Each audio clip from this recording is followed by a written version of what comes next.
So hey guys, welcome back to your channel Pujini two sisters. So ఇవాళ blog ఏంటంటే మేము ఈరోజు స్వర్ణగిరి టెంపుల్కి వెళ్ళబోతున్నాం అనమాట. అక్కడ ఏంటి ఎలా ఉంటుంది ఈరోజు అంతా ఈ బ్లాగ్లో చూపిపోతున్నాం అనమాట. So let's go.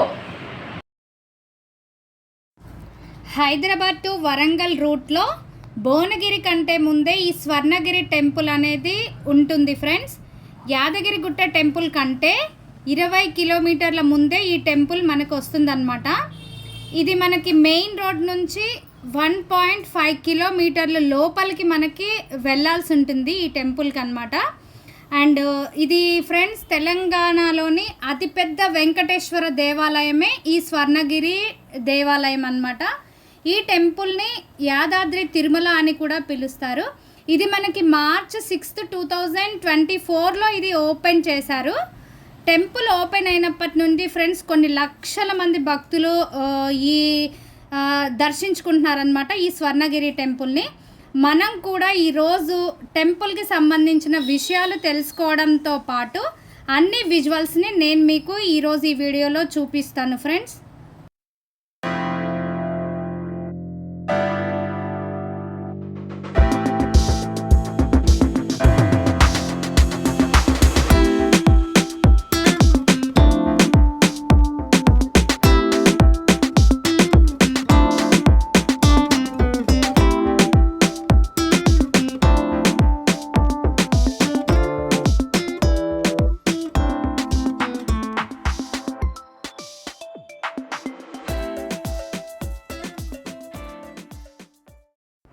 ఫ్రెండ్స్ ఇప్పుడే మేము వచ్చాము బైక్ పార్క్ చేసుకొని. అండ్ బైక్కి మనకి 20 రూపీస్ తీసుకున్నాడు ఈచ్ బైక్ వచ్చేసి. అండ్ టెంపుల్ లోపలికి మనం ఎంట్రన్స్ చూసుకున్నట్లయితే ఎంట్రన్స్ మధ్యలో వైష్ణవ భక్తులకి గురువైన రామానుజాచార్య విగ్రహం కూడా ఉంటుందన్నమాట. మనం టెంపుల్కి మనం లోపలికి వెళ్తూ మేము సైడ్ విజువల్స్ అన్నీ చూసుకుంటూ ఎంజాయ్ చేసుకుంటూ లోపలికి వెళ్తున్నాం ఫ్రెండ్స్.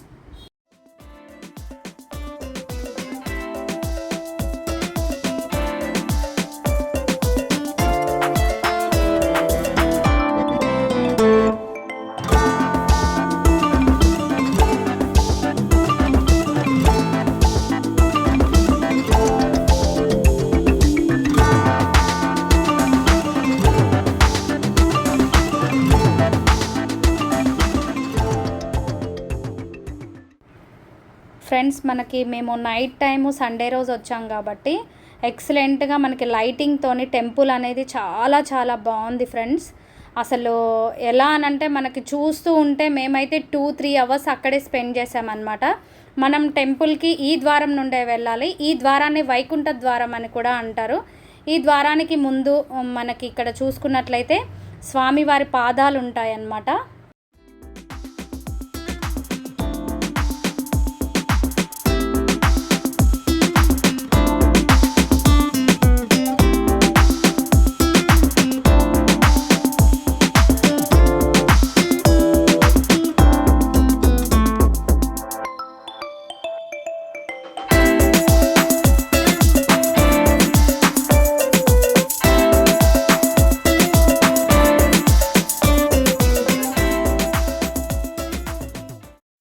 ముందుగా అందరు వీటిని దర్శించుకొని పోవాల్సి ఉంటుంది లోపలికి. ఈ ద్వారాన్ని దాటగానే మనకి 108 స్టెప్స్ ఉంటాయి. ఈ స్టెప్స్ ఉన్న మండపాలను దశావతార మండపాలు అంటారు ఫ్రెండ్స్. మొత్తం మనకి 10 మండపాలు ఉంటాయి. ఈ 10 మండపాలలో మనకి స్వామివారి 10 అవతారాలు కూడా మనం దర్శించుకోవచ్చు అన్నమాట.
108 స్టెప్స్ ఎక్కాము అన్న ఫీల్ కూడా లేదన్నమాట.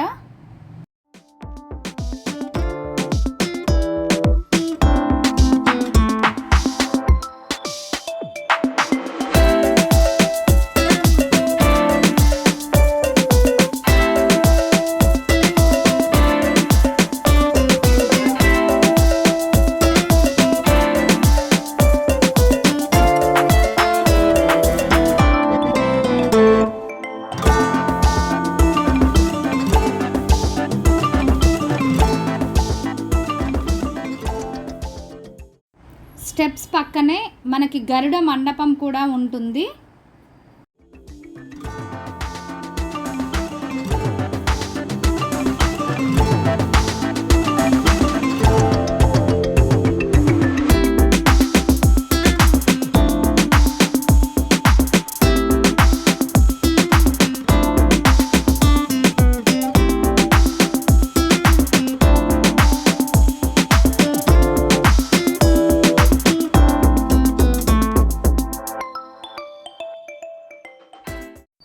ద్వారం పక్కనే మనకి వినాయక మండపం అనేది ఉంటుంది ఫ్రెండ్స్.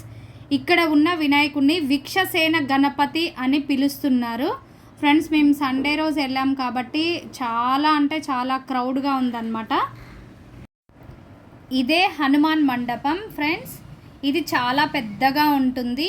ఈ మండపం హైట్ వచ్చేసి మనకి 127 ఫీట్. ఈ హనుమంతుడి విగ్రహాన్ని మనకి ఏకశిలపై మలిచారట.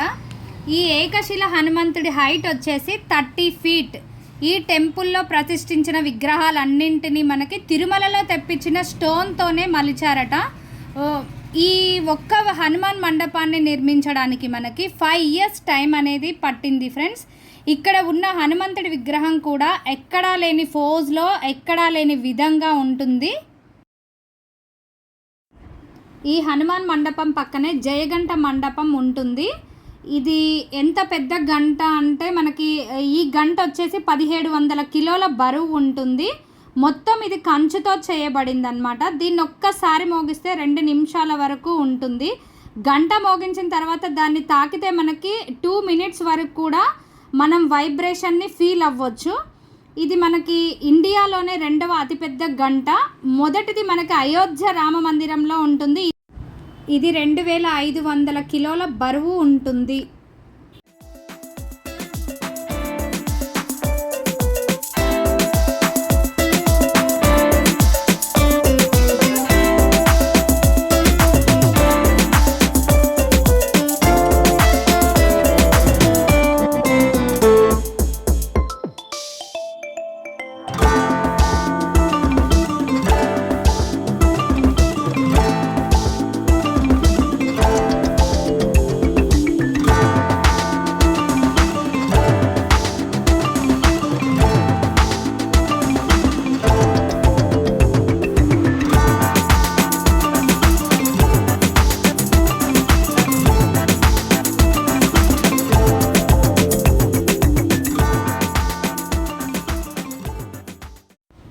నెక్స్ట్ మనం కోనేరుని విజిట్ చేద్దాం ఫ్రెండ్స్. మనం కోనేరు మధ్యలో మనకి విష్ణుమూర్తి ఉంటాడు.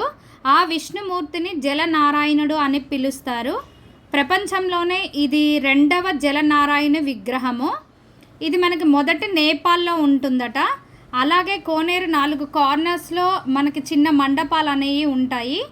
అవి 4 వేదాలకు నిదర్శనం అంట.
కోనేరు లోపలికి మనము ఎంట్రన్స్ అయ్యే టైంలోనే ఒకవైపు మనకి లక్ష్మీ నరసింహస్వామి, మరోవైపు భూవరాహస్వామిని మనం దర్శించుకోవచ్చు.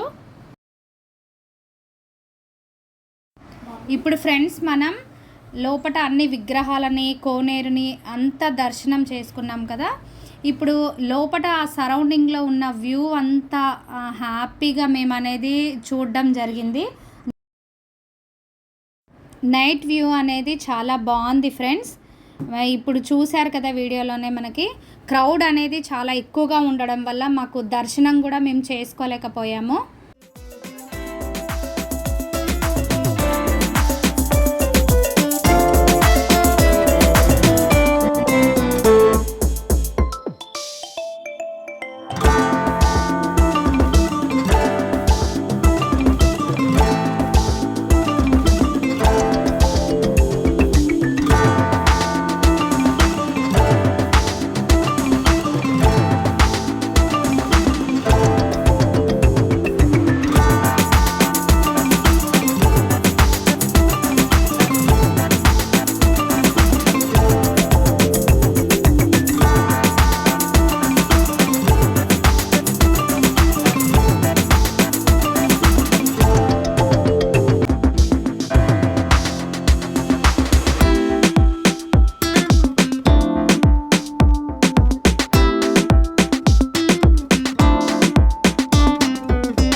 Thank you for watching friends.